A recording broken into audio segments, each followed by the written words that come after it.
Grüß, willkommen in einem aufregendes video, welcome to yet another exciting video, in this case part 1 of my Star Trek TOS timeline series of videos. In this video I'll be covering the period up to 1 BC, which covers the seeders and the preservers. To assist viewers to verify if my timeline is correct, I've included an episode reference in the top right corner of the screen. This lists the season and broadcast order, which is likely the order you'll find the episode on a DVD, but not the order these episodes were produced. Immediately to the right of the season and episode information, the full episode name is included. I'm also including a production order, which is the order I'm using in my episode by episode analysis. The actual event I'm attempting to describe will be in the title. I've attempted to make this title as self-explanatory as possible, but I also need to keep it short.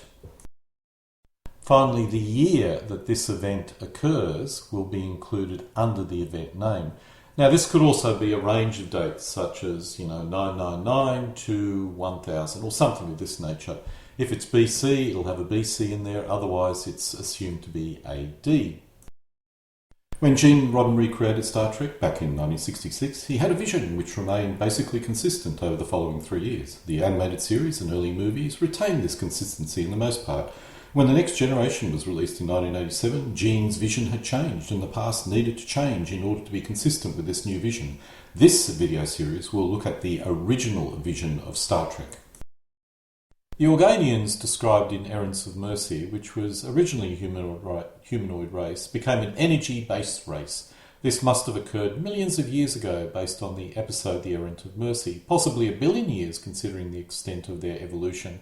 The Organians were the catalyst for the Organian Treaty, which stopped hostilities between the Federation and Klingons. The Organians did not like violence and would interfere to stop it, but were otherwise a reasonably hands-off race.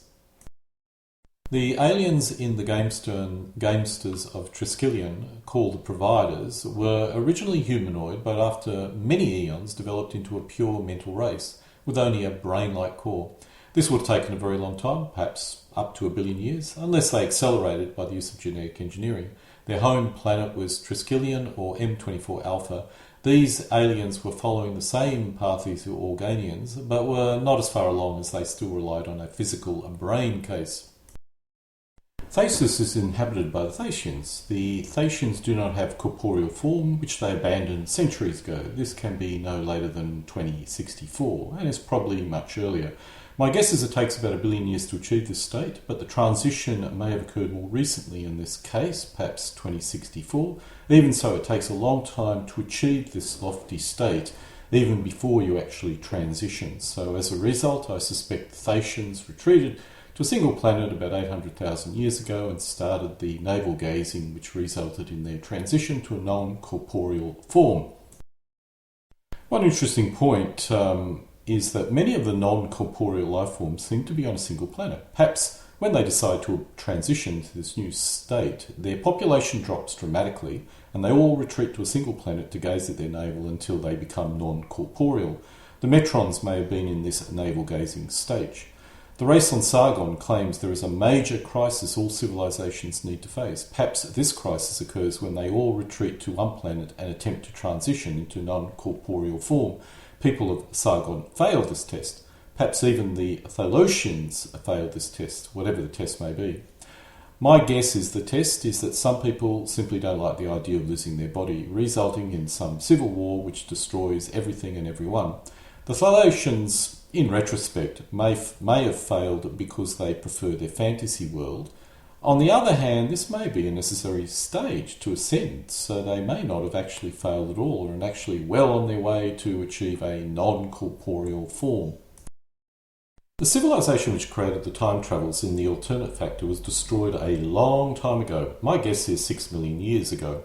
As there is no evidence of their civilization, this must have occurred so long ago as to allow geological forces to cover all evidence, which is why I feel this occurred about 6 million years ago.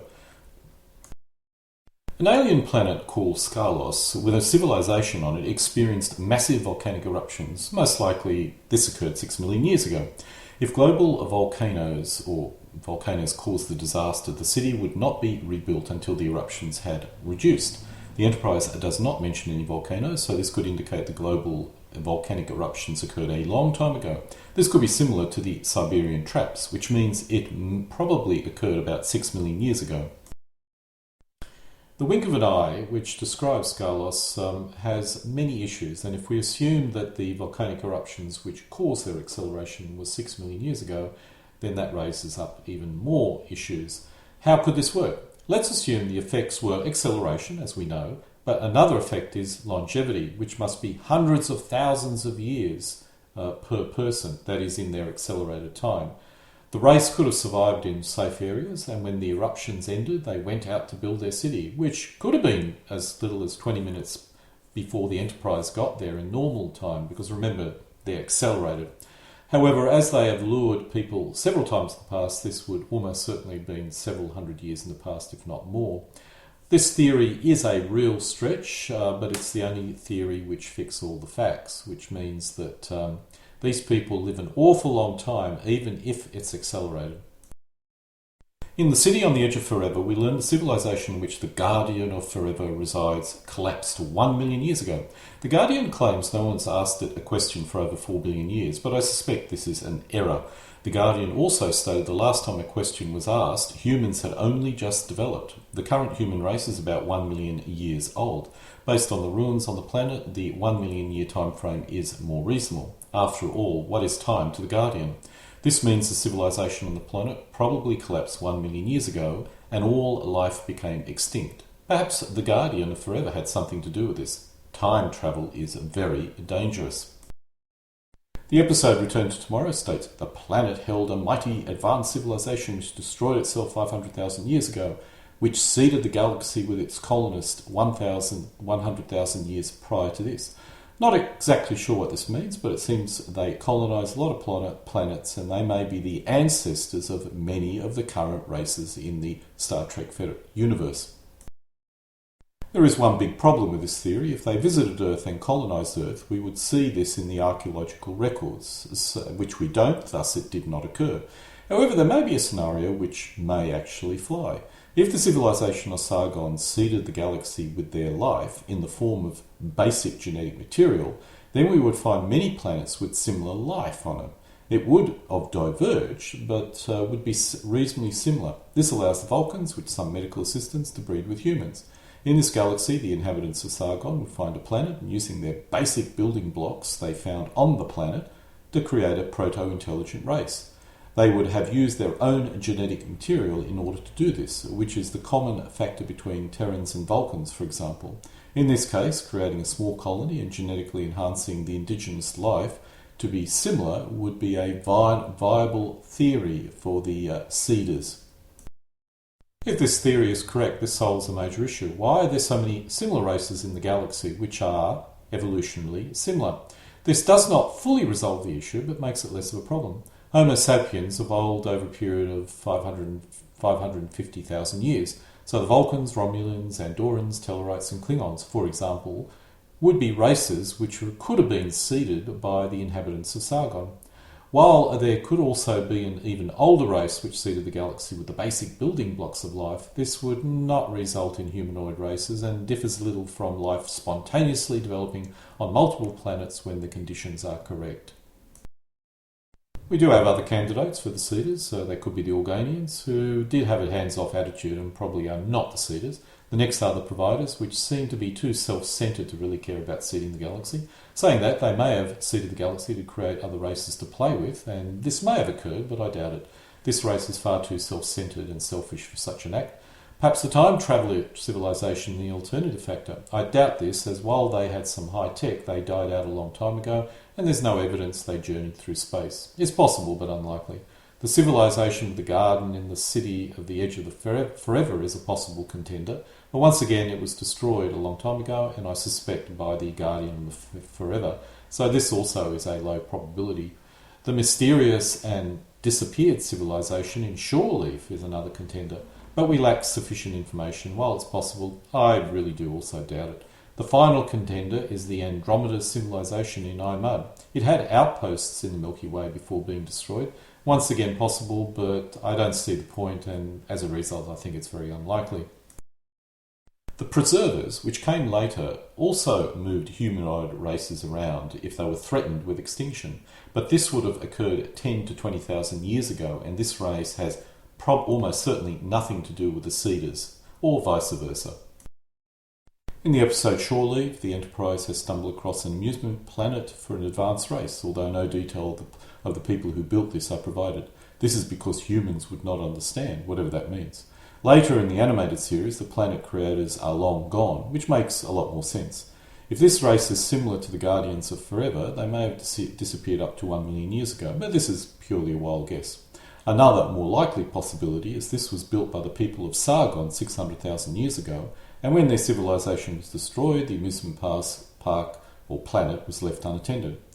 It's also possible in the attempt to ascend to a non-corporeal form, they retreated from the galaxy to their home planet to conduct the necessary navel gazing, abandoning their amusement planet. Regardless, in either case, the people from Sargon went out, built the amusement panel as part of their galactic civilization, and then they basically disappeared.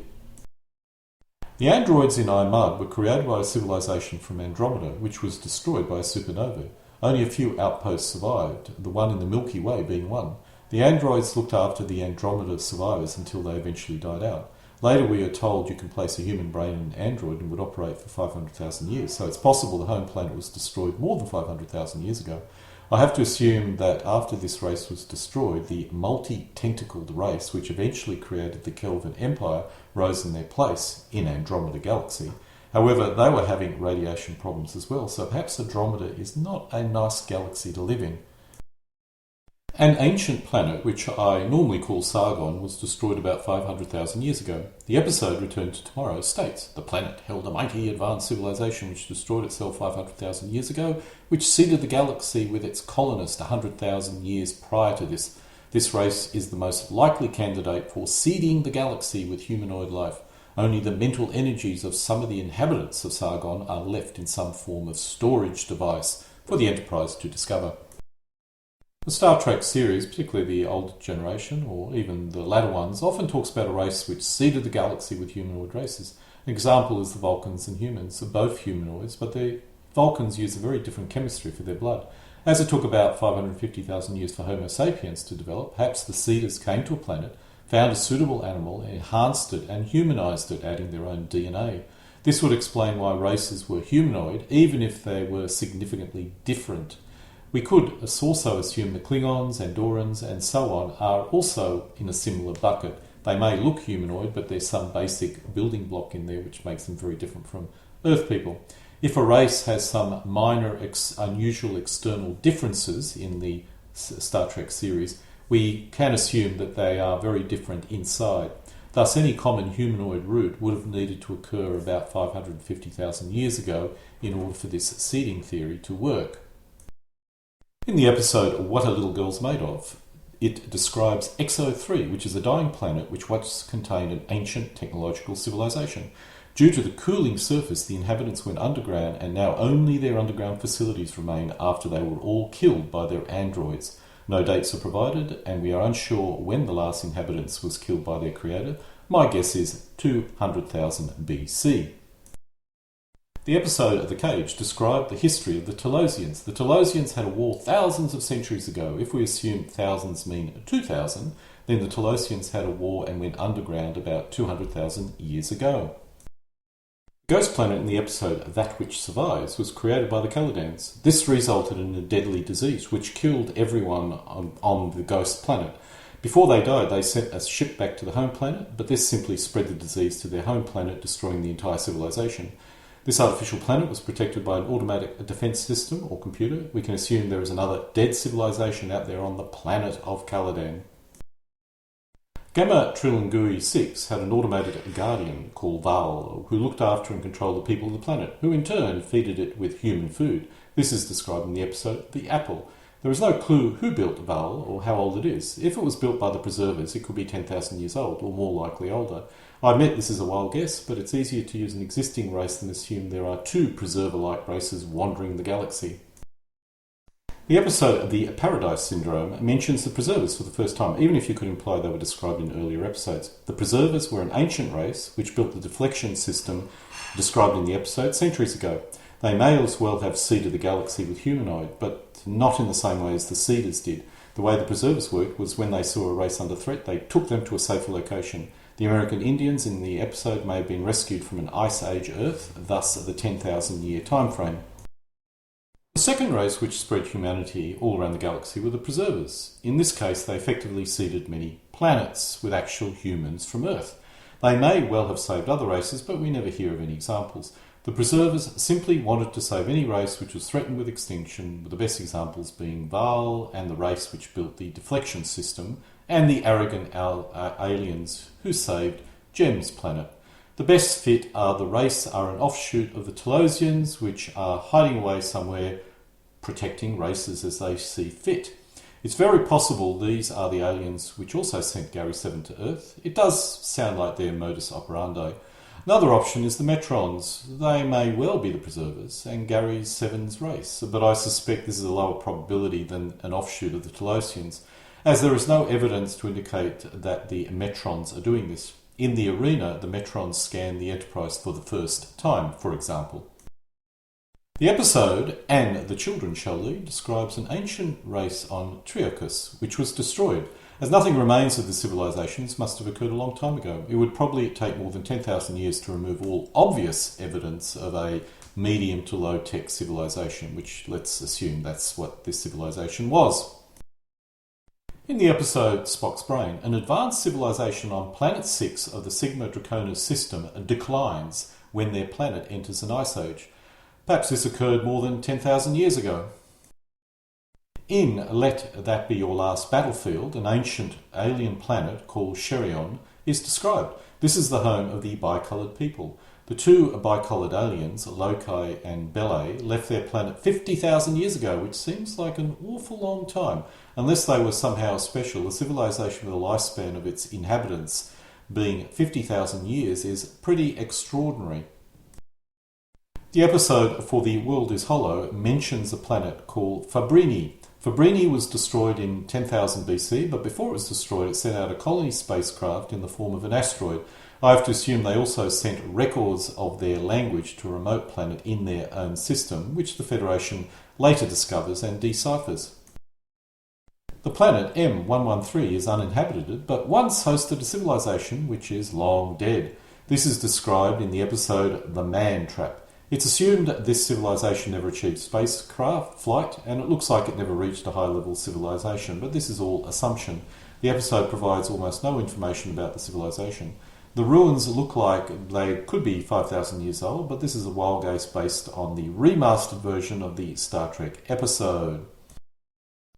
We come across another planet, in this case the planet Orion, which contained an ancient civilization which collapsed. The civilization had superior medical technology, apparently.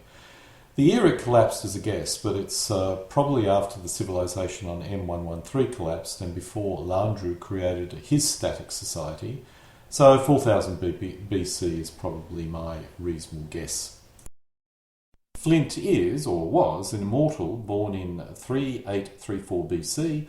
Now he has left Earth, he will age normally. Beta 3 was racked by war 6,000 years ago. An engineer called Landru re-engineered society on Beta 3 so it would remain static at a low technological level. This occurred about 3736 BC. A number of aliens lived on Earth during the pre-classical Greek period, where they were considered gods. Apollo, one of the travellers, or aliens, and his fellow travellers presumably left Earth in 2736 BC. We do not know how long they lived in Greece, but they left a significant mark on Greek culture, so it probably was a reasonable period of time. Spock gets sent back 5,000 years to before his people were logical, and he begins to revert to pre-logical Spock. This occurred in the episode All Our Yesterdays. As the Vulcans became logical in 300 AD, which is less than 2,000 years ago, this is logical, I suppose. The inhabitants of Plato, described in the episode Plato's Stepchildren, originally came from the planet Sandaro, which supernovaed millennia ago. The survivors fled and landed on Earth about 360 BC before leaving and going to an unknown planet, which I'm calling Plato. The supernova occurred sometime before 360 BC. The survivors of Sandaro arrive on the unknown planet, which I call Plato, around 234 BC. Some time would be spent travelling, and I'm uncertain what sort of spacecraft they used. These dates are only approximate. So with great sadness we come to an end of my part 1 of my Star Trek TOS timeline series of videos, in this case covering everything up to 1 BC. The episode scripts can be found using the URL shown. Alle guten Dingen kommen zu einem Ende.